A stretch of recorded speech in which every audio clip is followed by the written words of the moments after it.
Bonjour, bonjour bien-aimés. Bienvenue dans Croissance Plus avec le frère Bill. Donc aujourd'hui on est mardi le 16 janvier 2024. Donc comme hier, comme les lundis sont consacrés pour la prière pour le salut des bien-aimés. Donc les mardis, dorénavant aussi, ça va être un jour consacré pour la prière pour la guérison des malades, pour la guérison des cas de maladie. Voilà, donc pour le moment nous allons fonctionner ainsi et nous bénissons Dieu, lui qui inspire toutes choses, car c'est poussé par l'Esprit que les hommes ont parlé de la part de Dieu. Seigneur, nous te recommandons toutes choses. Nous te recommandons donc ces mardis pour la prière, le partage pour la guérison des malades, pour les cas de maladie. Aide-nous, Saint-Esprit, à nous appuyer sur la parole de Dieu. Aide-nous à nous appuyer sur toi pour ces partages et pour ces moments de prière. Donc, bien-aimés, pour commencer, je nous encourage déjà à persévérer dans la prière, comme Éphésiens 6, verset 18 le dit. Et la parole de Dieu nous exhorte à prier en tout temps, à faire en tout temps, par l'Esprit, toutes sortes de prières et de supplications et des actions de grâce. Donc, et la parole nous demande de veiller à cela avec une entière persévérance, donc de prier pour tous les saints. Et en Matthieu 21, 22 aussi, le Seigneur nous dit de prier le Père en son nom, au nom de Jésus, et de croire que ce que nous demandons dans nos prières, de croire que nous l'avons reçu. Donc ça c'est la devise de Croissance Plus. La devise de Croissance Plus, c'est la prière. C'est la prière par l'Esprit, la prière par la foi, en le nom de Jésus-Christ. Amen. Père, nous te recommandons toutes choses. Merci Seigneur pour ces moments où tu es présent, où tu nous fortifies, tu nous réveilles, tu nous sors du sommeil. Merci Père. Bien-aimés, donc aujourd'hui nous allons partager la parole de Dieu dans Matthieu au chapitre 8. Parce que voilà, il est très important de nous appuyer toujours sur la parole. Donc que dit la parole de Dieu dans Matthieu chapitre 8, donc du verset 5 au verset 16. Nous n'allons pas lire tous les versets. Donc, au verset 5, la parole de Dieu dit: alors que Jésus entrait dans Capernaum, un officier romain l'aborda et le supplia en disant: Seigneur, mon serviteur est couché à la maison, atteint de paralysie et il souffre beaucoup. Donc, bien-aimé, ici, c'est juste déjà pour montrer c'est quoi un intercesseur. Donc ici, cet exemple ici est pris pour nous, par exemple. Donc, nous pouvons être dans le cas où la personne qui est malade, ce n'est pas nous, forcément. Ça peut être nous qui sommes malades. Mais ça peut être une autre personne qui est malade. Donc, la situation de maladie, de guérison que nous pouvons chercher, la guérison peut être une personne proche, une personne éloignée, une personne des fois même qu'on ne connaît pas, mais dont on nous a parlé, ou nous-mêmes. Ici, c'est l'exemple d'une personne voilà, qui c'est pas elle-même qui est concernée, mais la personne qui est concernée, c'est son serviteur. Et donc, ce centenier, cet officier romain vient voir Jésus par rapport à son serviteur qui est atteint de paralysie, qui est malade et qui souffre beaucoup. La parole de Dieu le dit. Donc, nous allons voir passer outre au verset 10. Jésus dit, après l'avoir entendu, Jésus fut dans l'admiration. Et il dit à ceux qui le suivaient: je vous le dis en vérité, même en Israël, je n'ai pas trouvé une aussi grande foi. C'est parce que Jésus a dit à cet homme qu'il irait le guérir, parce que Jésus était occupé. Mais ce monsieur dit non, tu n'as pas besoin d'arriver jusqu'à chez moi, tu n'as pas besoin de venir chez moi, d'entrer chez moi pour qu'il soit guéri. Dis seulement un mot. Dis seulement un mot. Et il va être guéri. Et c'est là, ce qui étonne Jésus, c'est cette grande foi. La foi de cet homme-là. Donc, nous voyons ici que la foi, elle est importante dans les cas de maladie, de guérison. Elle est importante. Et au verset 13, Jésus dit à l'officier, vas-y, sois traité conformément à ta foi. Sois traité conformément à ta foi. Et au même moment, le serviteur fut guéri. Donc nous voyons ici que on ne parle pas de la foi du serviteur, mais c'est la foi de l'officier qui est venu plaider la cause du serviteur. Donc c'est conformément à la foi de l'officier. Donc nous, intercesseurs aussi, Dieu peut guérir quelqu'un à cause de notre foi. À cause de notre foi. Il y a d'autres cas où c'est la personne elle-même directement. Et Jésus le dit souvent, très souvent, il dit ta foi t'a guéri. Mais ici, dans ce cas, nous voyons c'est à cause de notre foi, conformément à notre foi, que le serviteur que quelqu'un d'autre peut être guéri. Donc c'est vraiment cette position déjà. Donc il faut d'abord croire en la guérison pour soi-même. Parce que dans Jean, c'est quel verset? Il y a un verset donc, de Jean qui nous permet de l'affirmer. Dans Jean 7, au verset 38. Que dit la parole de Dieu dans Jean 7, au verset 38? La parole de Dieu dit dans Jean 7, au verset 38, que celui qui croit en moi, des fleuves d'eau vive couleront en son sein. Donc nous, déjà, nous qui croyons en Dieu, nous savons que lui aussi il nous a guéris. Donc nous pouvons intercéder pour nous-mêmes. Dans ce cas, on peut intercéder pour les autres. Et dans le même chapitre, Matthieu 8, on voit très bien que Jésus aussi a guéri la belle-mère de Pierre. La belle-mère de Pierre qui était malade. Jésus se rendit ensuite, au verset 14, à la maison de Pierre. Il vit la belle-mère de celui-ci couchée avec de la fièvre. Il lui toucha la main et la fièvre la quitta. Puis elle se leva et le servit. Au verset 16, il dit, le soir venu, on emmena Jésus de nombreux démoniaques. Il chassa les esprits par la parole et guérit tous les malades. Ainsi s'accomplit ce que le prophète Ésaïe avait annoncé. Il a pris nos faiblesses et il s'est chargé de nos maladies. Donc, c'est important de savoir ici, quand on est malade, on a une situation de maladie, on doit savoir à quel hôpital on doit aller. Si c'est une maladie, par exemple des os, on va aller dans un hôpital qui s'occupe de ces maladies. Si c'est une maladie du cœur, donc c'est différent. Mais nous ici, la parole de Dieu nous dit, Matthieu 8, chapitre 8 au verset 17, donc la partie B, il a pris nos faiblesses et il s'est chargé de nos maladies. Donc bien aimé, il s'agit de Jésus. C'est Jésus qui a pris nos faiblesses et c'est lui qui s'est chargé de nos maladies. Cette parole avait déjà été annoncée dans Ésaïe 53, du verset 4 au verset 5, que c'est par ces meurtrissures que nous avons été guéris. Donc, bien aimé, le médecin, celui qui guérit ici, c'est Jésus. Et même quand nous guérissons, c'est par le nom de Jésus, donc par la parole, la foi qu'il nous a communiquée. Donc la personne qui guérit, la guérison, c'est Jésus, celui qui s'est chargé de nos maladies. Et sur les exemples que nous venons de voir, que ce soit du serviteur, de l'officier, de la belle-mère de Pierre, ou la parole de Dieu qui dit tous les malades, il guérissait tous les malades. Lorsqu'il le pouvait, lorsque ceux-ci le voulaient aussi bien. Dans Luc 9, verset 11b, partie B, la parole de Dieu dit, il leur parlait du royaume de Dieu et il guérissait ceux qui en avaient besoin. Tous ceux qui en avaient besoin. Et donc c'est important de voir ici que c'est Jésus qui guérit, c'est Jésus la guérison. Maintenant, nous, en tant qu'intercesseurs, sur quoi nous nous basons pour prier pour les malades?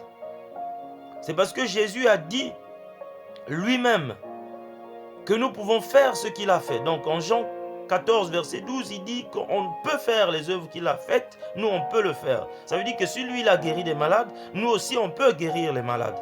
On peut prier pour les malades et ils vont guérir.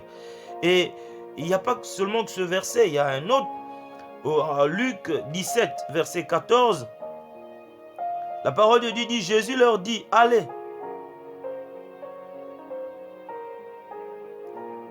Non, pas Luc 17 au verset 14, c'est dans Matthieu 10 au verset 8. Matthieu 10 verset 8, la parole de Dieu dit, guérissez les malades, ressuscitez les morts, purifiez les lépreux, chassez les démons. Vous avez reçu gratuitement, donné gratuitement. Donc Jésus, c'est la mission que Jésus donne aux 12. Donc là-dedans, on voit le fait d'aller guérir les malades. D'aller guérir les malades. En Marc 16, du verset 17 au verset 18, il est écrit, voici les signes qui accompagneront ceux qui auront cru en mon nom. Ils pourront chasser les démons, parler de nouvelles langues, attraper des serpents. Et s'ils boivent un breuvage mortel, celui-ci ne leur fera aucun mal. Ils poseront les mains aux malades et ceux-ci seront guéris. Donc bien aimé, voyons qu'on peut guérir en imposant les mains, on peut guérir en priant, on peut guérir en priant pour les malades. Comme cet officiant romain, lui il est venu, il a intercédé, il a prié Jésus, il a prié Jésus pour que, il a prié Jésus, il a fait appel à Jésus pour que son serviteur soit guéri. Donc, il y a des cas de situations où nous sommes à côté de la personne, peut-être que par le Saint-Esprit nous devons imposer la main, mais si nous sommes éloignés, on ne peut pas imposer la main. Donc on prie pour la personne. Donc le Seigneur nous dit que nous pouvons le faire, que les malades peuvent être guéris en procédant ainsi. Donc, bien-aimés, donc ici, voilà, il est important de rappeler tous ces faits parce que c'est sur la base de la parole que notre foi va naître. La foi vient de ce que l'on entend. Donc, toutes ces situations sont possibles. Maintenant, donc, nous savons maintenant que c'est Jésus, c'est par le nom de Jésus que les malades sont guéris. C'est Jésus qui a pris, qui s'est chargé de nos maladies. Maintenant, nous savons aussi que nous pouvons prier Jésus, nous pouvons prier Dieu pour que les malades soient guéris. Nous pouvons guérir les malades, nous pouvons imposer les mains aux malades pour qu'ils soient guéris. Mais qui doit être guéri? On a vu que soit nous, soit les autres. La parole de Dieu dit dans Matthieu 9 au verset 12 que ce sont ceux qui sont malades qui ont besoin d'un médecin. Ou en Marc 2, 17, c'est quasiment la même chose. Donc c'est ceux qui sont malades qui ont besoin d'un médecin. Bien aimé, un médecin ne nous prescrit pas une ordonnance si on ne va pas le voir. Si on ne va pas le voir, on ne va pas le solliciter. Donc nous devons solliciter Jésus. Nous devons aller auprès de lui, lui dire, Seigneur, voici notre situation. Guéris-nous. Sur la base de sa parole, donc de ce que nous venons de partager. Et, bien-aimé, Jésus, comment il se présente à nous? En Luc 4, 18, il dit, l'Esprit de Dieu est sur moi parce qu'il m'a oint pour annoncer la bonne nouvelle aux pauvres. Il m'a envoyé pour guérir ceux qui ont le cœur brisé, pour proclamer aux prisonniers la délivrance et aux aveugles le recouvrement de la vue, pour envoyer libres les opprimés, pour proclamer une année de grâce du Seigneur. Donc, c'est ce que Jésus dit qu'il est. Donc, le Saint-Esprit qui a oint pour guérir les malades. Les oppressions, nous pouvons être opprimés par la maladie, les prisons, la délivrance, c'est la maladie, le cœur brisé. Quand on est malade, quand nous souffrons ou quand un proche souffre, nous avons le cœur brisé. Donc c'est lui, c'est pour ça qu'il s'est chargé de nos maladies et de nos faiblesses. C'est pour ça, bien aimé, que donc nous pouvons prier par le nom de Jésus, donc sur la base de sa parole, pas forcément en disant au nom de Jésus, mais sur la base de sa parole. Donc, parce que c'est à tous ceux qui ont cru. Donc ces choses-là nous accompagnent, nous, parce que nous avons cru. Parce que nous avons cru. Donc sur la base de cette parole, les mardis, selon les différentes situations, les différents cas ou les différents versets inspirés par le Saint-Esprit que nous allons partager, nous allons être conduits par l'Esprit pour prier pour les malades. Donc, mais il est toujours important donc de rappeler la parole, parce que la foi vient de ce que l'on entend, et ce que l'on entend vient de la bouche de Dieu. C'est important toujours de rappeler la parole, que nos cœurs s'attachent à la parole, ou au témoignage. Donc ici c'est des témoignages qui sont dans la parole. Des fois ça peut être des témoignages aussi de nos frères et sœurs bien-aimés qui ont vécu des situations. Donc, mais c'est important de s'appuyer sur une parole, sur ce que Dieu a fait, sur ce que Dieu a dit. Ici, Dieu a dit que c'est Jésus lui-même qui s'est chargé de nos maladies et que c'est par ses meurtrissures que nous avons été guéris. C'est la parole qui le dit. La parole de Dieu dit que ce sont ceux qui sont malades. Donc, cette parole est destinée à ceux qui se reconnaissent malades, bien-aimés, ou à ceux que l'on reconnaît être malades.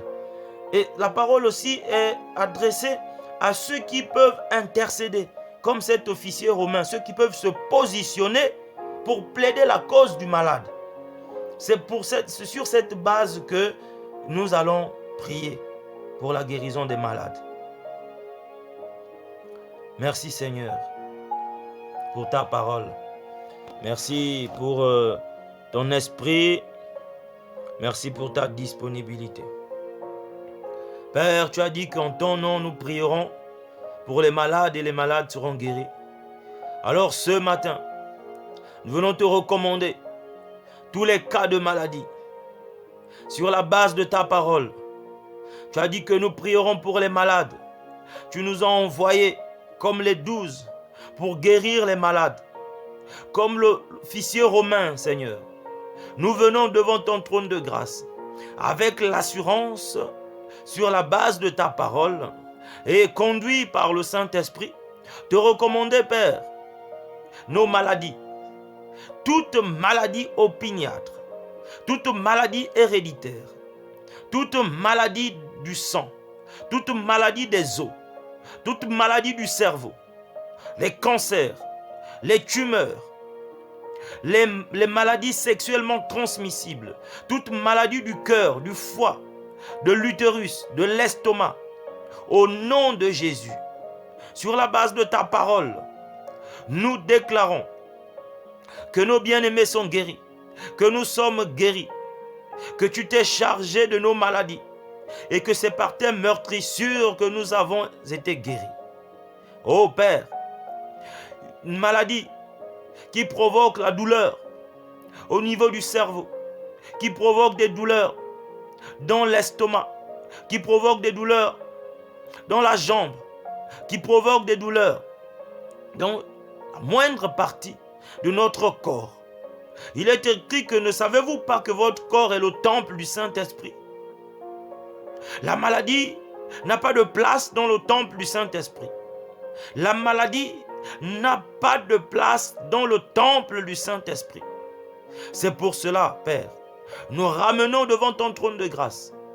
Toi qui as dit, approchez-vous donc du trône de la grâce avec assurance afin d'obtenir miséricorde et d'être secourus dans vos besoins. Seigneur, nous ramenons devant ton trône de grâce tous les malades, toute situation de maladie, maladie du cerveau, les tumeurs, des cancers, qu'il y en ait 1, 2, 3, 4, 5 tumeurs. Seigneur, tu as dit en mon nom, tout ce que vous demanderez en priant, croyez que vous l'avez reçu. Tout ce que nous demandons au Père en priant, en ton nom Jésus, tu as dit que nous devons croire que nous l'avons reçu. Alors Seigneur, nous te demandons la guérison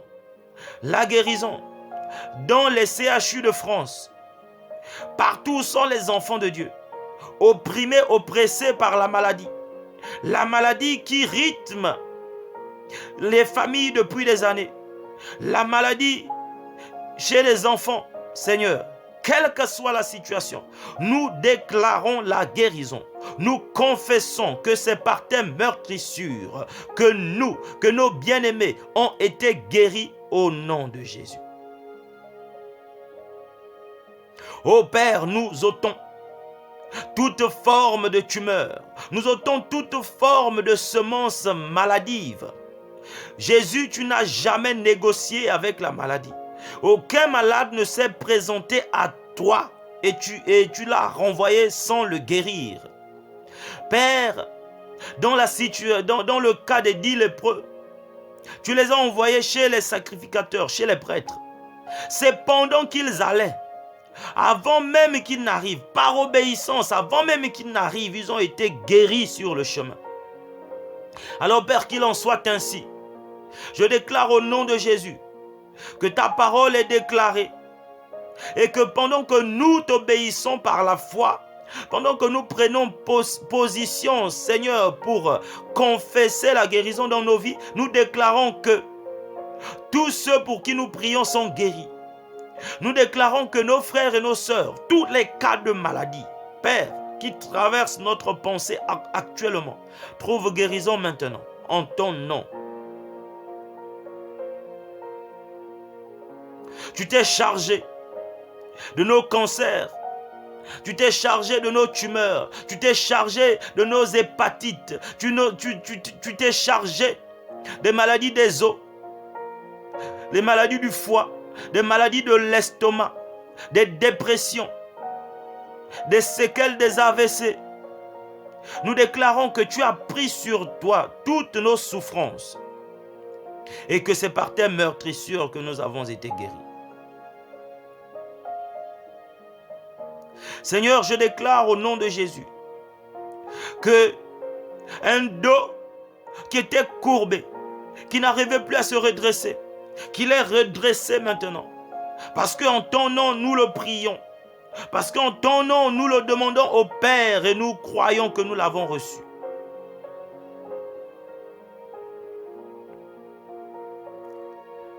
Seigneur, nous déclarons, Père, qu'aucune maladie ne résiste, ne tient devant ta parole. Et que notre guérison, que la guérison de mon bien-aimé est un fait accompli. Parce que la parole de Dieu dit que tu t'es chargé. C'est un fait accompli. C'est un fait accompli. Alors je déclare que toute maladie, dans la vie de nos enfants, dans la vie de nos frères et sœurs, toute maladie qui était en train de tourmenter, toute maladie qui était en train d'oppresser, toute maladie, que ça soit une fièvre, une maladie due au virus, à un virus, au nom de Jésus, nous déclarons que la guérison est actée par l'Esprit et par la foi. Seigneur mon Dieu, nous localisons toutes les maladies qui se manifestent par des douleurs intenses. Nous localisons toutes les maladies qui se manifestent par le dégoût de la nourriture. Nous localisons toutes les maladies qui se manifestent par la fatigue. Et nous les neutralisons par les meurtrissures de Christ. Et cela au nom de Jésus-Christ. Ô Père, nous ramenons devant ton trône de grâce, nous ramenons à tes pieds tout cas d'infirmité,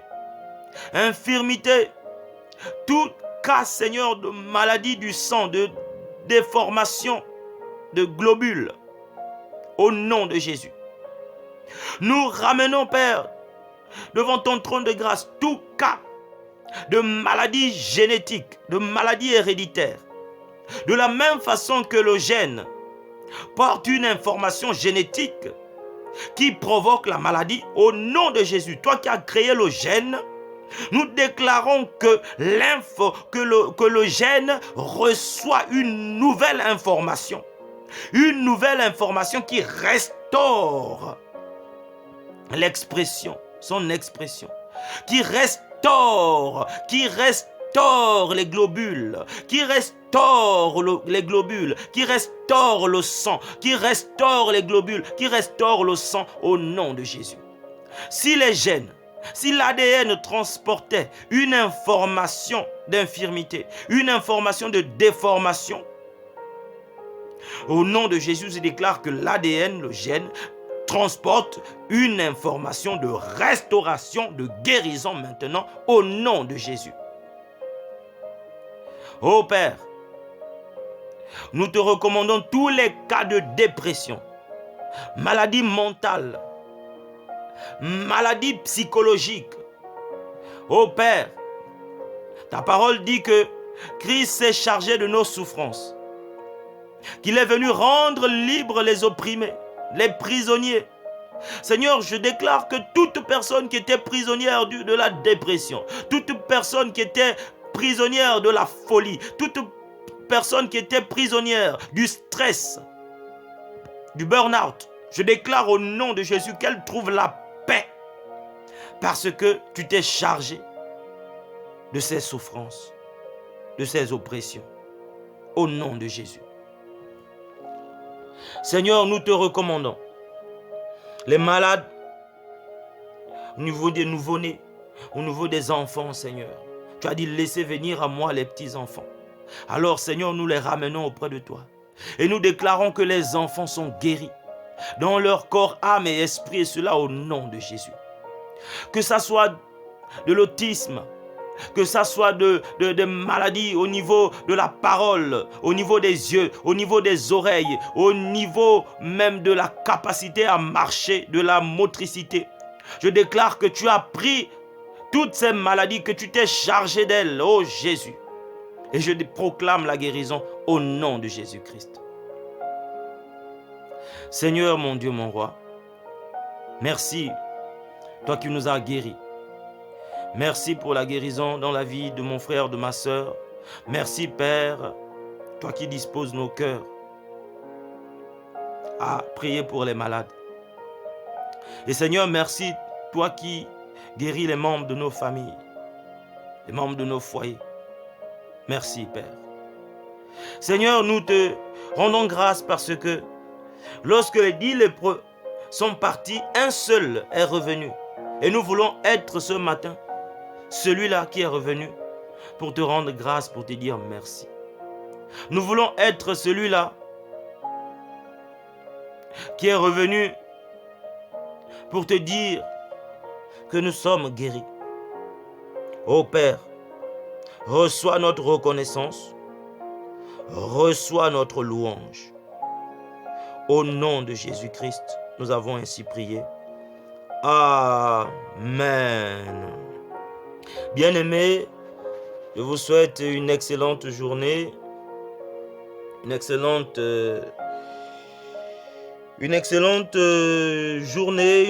matinée. Que le Seigneur soit avec vous et je souhaite encore une excellente année 2024. Que ce soit une année de grâce, une année de prière, une année de consécration, une année d'excellence. Que ce soit une année où pendant laquelle le Seigneur va se révéler à nous sur plusieurs de ses facettes. Que le Saint-Esprit opère en nous, en chacun de nous, en cette année. Qu'il opère en nous. Qu'il opère en nous, dans chaque famille, dans chaque foyer. C'est une année où le Seigneur, il faut qu'il se glorifie. Bien-aimé, il faut qu'il se glorifie. Réveillons-nous, réveillons-nous. Il faut que Dieu se glorifie. Il faut qu'il se glorifie. Selon sa volonté, il veut se glorifier. Alors nous devons nous réveiller cette année. Nous ne devons pas dormir. Allez, que le Seigneur soit avec vous. Donc je vous prie de partager. Je vous prie de partager ces échanges, ces moments de prière et n'oubliez pas de vous abonner, de partager le lien puisque désormais la prière sera sur la chaîne YouTube pour éviter de remplir les téléphones chaque matin. Allez, que la paix de notre Seigneur Jésus-Christ soit avec vous au nom du Père, du Fils et du Saint-Esprit. Amen.